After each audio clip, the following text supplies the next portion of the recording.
আসসালামু আলাইকুম ওয়া রাহমাতুল্লাহি ওয়া বারাকাতুহু। আল্লাহ রাব্বুল আলামিনের শুকরিয়া আদায় করছি, আলহামদুলিল্লাহ। রাসূল করিম সাল্লাল্লাহু আলাইহি ওয়াসাল্লামের প্রতি দরুদ ও সালাম বর্ষিত হোক।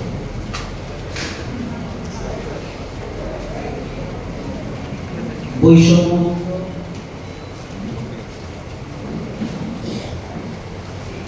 দুর্নীতি মুক্ত এবং বৈষম্য মুক্ত রাষ্ট্র গঠনে জাতীয় ঐক্যমতের বিকল্প নেই, এই শীর্ষক সংক্ষিপ্ত ইফতার মাহফিলের সাথে আলোচনা সভা। আমি মনে করি এই শিরোনামটি বর্তমান সময়ে খুবই প্রাসঙ্গিক। আমরা দীর্ঘ 17.5 বছরের চরম জুলুম, নির্যাতন, নিষ্পেষণ, গুম খুনকে আমরা পিছনে রেখে 5ই আগস্ট ঐতিহাসিক গণঅভ্যুত্থানের মধ্য দিয়ে আমরা একটি নতুন বাংলাদেশ পেয়েছি। বিগত 17.5 বছরে ফ্যাসিস্ট অপশক্তি সবসময় চেয়েছে যাতে করে ইসলামী দলগুলো ঐক্যবদ্ধভাবে পথ চলতে না পারে। এই জন্য প্রত্যেকটি ইসলামী দলকে একদিকে দুনিয়াবী সুযোগ সুবিধা, লোভ লালসার দিকে আকৃষ্ট করার জন্য চেষ্টা করেছেন, অন্যদিকে রাষ্ট্র শক্তিকে কাজে লাগিয়ে ইসলামী দলগুলোকে তাদের মধ্যে বিভেদ তৈরিতে, দলের মধ্যে ভাঙন সৃষ্টি করার জন্য এবং দলগুলোকে প্রত্যাশা করার জন্য একে অপরের বিরুদ্ধে লাগিয়ে দেওয়ার কাজটি খুবই পরিকল্পিতভাবে ফ্যাসিস্ট আওয়ামী সরকার করেছে। অন্যদিকে ইসলামী দলগুলো ফ্যাসিস্ট অপশক্তি বিরোধী আন্দোলনে যেন কোনোভাবেই বিরোধী দলের সাথে ঐক্যবদ্ধভাবে ভূমিকা পালন করতে না পারে, সেই জন্য বহুমুখী চক্রান্ত এবং ষড়যন্ত্র করা হয়েছে। আমাদের সম্মানিত ওলামায়ে কেরাম ত্যাগ এবং কোরবানির বিনিময়ে বহু কষ্ট করে তারা চেষ্টা করেছেন যে কোনো মূল্যে দেশ এবং জাতি যেখানে ঐক্যবদ্ধ, যে ফ্যাসিস্ট অপশক্তিকে সরানোর জন্য সেই জনগণের কাতারে থেকে ফ্যাসিস্ট অপশক্তির বিরুদ্ধে ভূমিকা পালনকারী রাজনৈতিক দলগুলোর সাথে থাকার জন্য তারা চেষ্টা করছে। এই জন্য তাদেরকে জুলুম, নির্যাতন, নিপীড়নের মুখোমুখি হতে হয়েছে। আমরা লক্ষ্য করেছি রাজনৈতিক দলগুলোর মধ্যে 5ই আগস্টের পরবর্তী জাতীয় নির্বাচন, সংস্কার এবং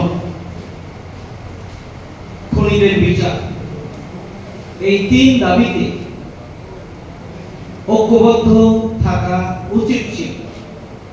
এই 3টি দাবি, এটি এদেশের 18 কোটি মানুষের দাবি, এটি এদেশের ছাত্র সমাজের দাবি এবং এটি দেশের অধিকাংশ রাজনৈতিক দলগুলোর দাবি। এটা প্রাণের দাবি। হাজার হাজার শহীদ এবং 50,000-এর অধিক আহত পঙ্গুত্বের বিনিময়ে যে নতুন বাংলাদেশ আমরা পেয়েছি, সেই নতুন বাংলাদেশে একটি নির্বাচন সমাধান হতে পারে। এই নতুন বাংলাদেশের জন্য প্রয়োজন হচ্ছে সংস্কার। কারণ দুর্নীতিতে আকণ্ঠ নিমজ্জিত যে প্রশাসন, যে রাষ্ট্রযন্ত্র, শুধুমাত্র একটা দলের বা প্রধানমন্ত্রী বা কিছু এমপি মন্ত্রী দেশ থেকে পালিয়ে গেলেই দুর্নীতি মুক্ত, চাঁদাবাজ মুক্ত, সন্ত্রাস মুক্ত, বৈষম্য মুক্ত, ন্যায় বিচারের বাংলাদেশ পাওয়া সম্ভব নয়। এটি স্লোগান দিয়ে হবে, এটি স্লোগান দিয়েও হবে না। এটির জন্য প্রয়োজন কর্মসূচি,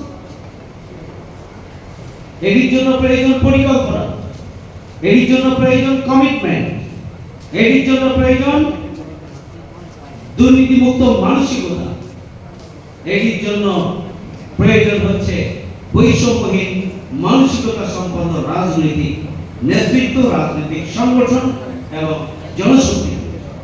আজকে কার হাতে সেটি আছে?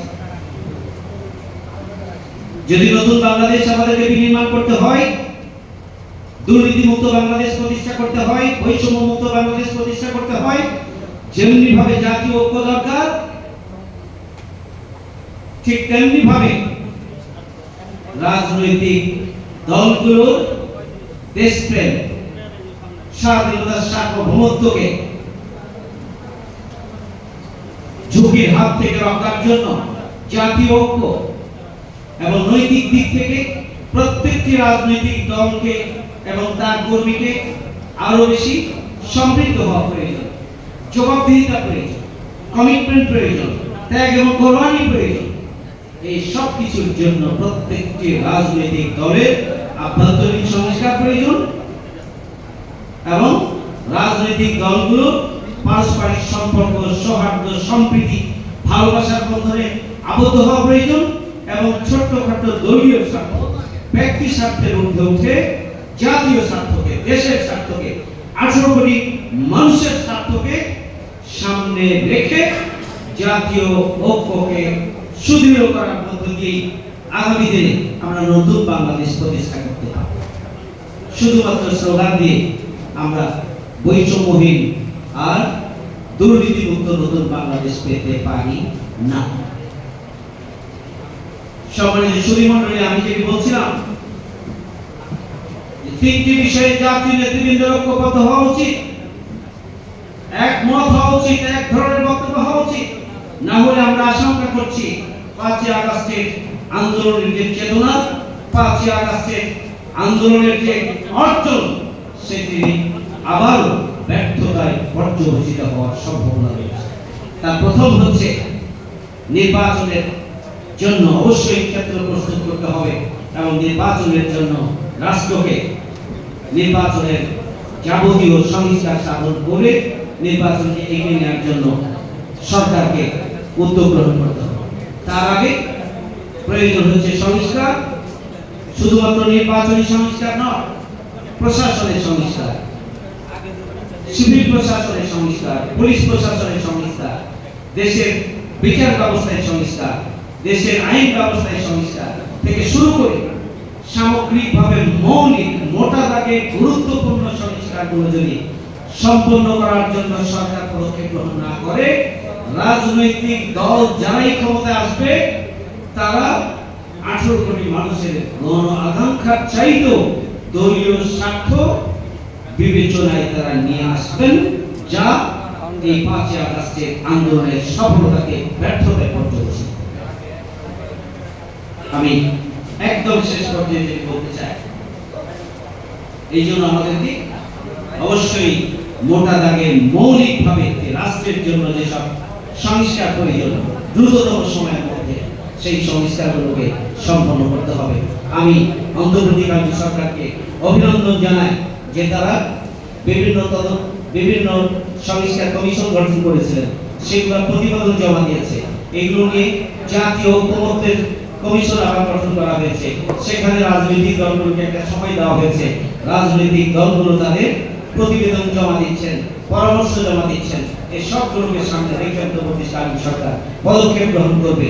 এই উদ্যোগকে আমাদের এগিয়ে নেওয়া দরকার। একটা স্থিতিশীল আগামী দিনে জাতীয় নির্বাচনের পরিবেশ এবং আগামী দিনে গণতান্ত্রিক উত্তরণের জন্য একটা কোনো বিকল্প। 3 হচ্ছে যে আমাদের অবশ্যই 5ই আগস্টে যারা খুনি,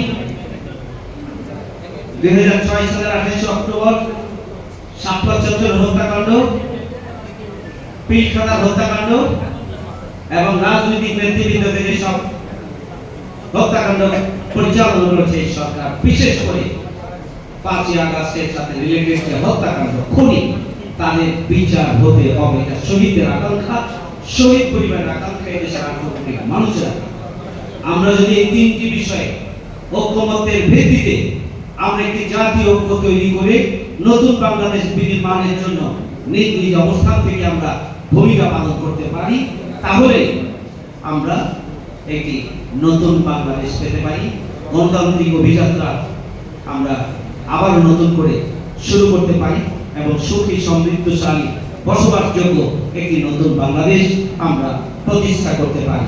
বিশেষ করে সকল রাজনৈতিক দল এবং ইসলামী দলগুলোকে এই ব্যাপারে সজাগ এবং সচেতন থেকে আগামী দিনে জাতীয় স্বার্থকে অগ্রাধিকার দিয়ে আমাদেরকে সামনের দিকে এগিয়ে যেতে হবে। সবাইকে ধন্যবাদ। আল্লাহ হাফেজ। বাংলাদেশ জিন্দাবাদ। বাংলাদেশ খেলাফত আন্দোলন জিন্দাবাদ। আসসালামু আলাইকুম ওয়া রাহমাতুল্লাহি ওয়া বারাকাতুহু।